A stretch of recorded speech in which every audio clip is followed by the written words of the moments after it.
Bonjour, c'est Gabriel Leco. J'espère que tu vas bien aujourd'hui. Je suis content de te retrouver pour notre méditation de ce jour qui se trouve dans Éphésiens chapitre 4, verset 29, où il est écrit « Qu'il ne sorte de votre bouche aucune parole mauvaise, mais s'il y a lieu, quelques bonnes paroles qui servent à l'édification et communiquent une grâce à ceux qui l'entendent. » Tu l'as certainement constaté, la bouche est un instrument très important. Nous en avons besoin pour manger, pour boire et nous déshydrater, pour parler, communiquer et ainsi garder des liens utiles avec la société. Nous nous en servons plusieurs fois dans la journée. Son importance n'est pas à démontrer car cet organe est tout simplement vital à tout être humain.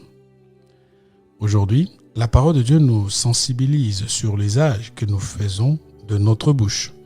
Nous sommes appelés à en faire un bon usage. Le but de cette exhortation est clair. Avec la bouche, tout est possible.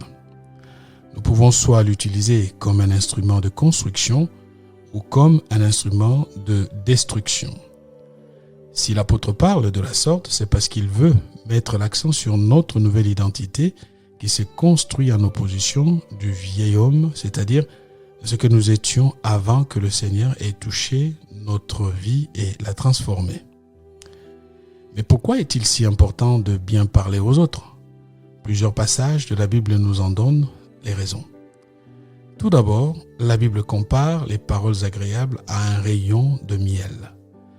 Les paroles agréables sont un rayon de miel, douce pour l'âme et salutaire pour le corps.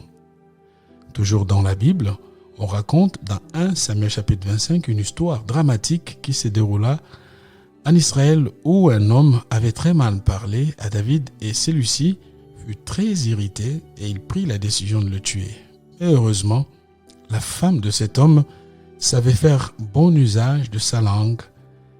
Elle alla parler avec politesse, tendresse et respect à David et par son geste, la vie de son mari fut épargnée ce jour-là. Cet homme s'appelait Nabal et son épouse Abigail. Voilà comment les paroles agréables peuvent se révéler comme un rayon de miel.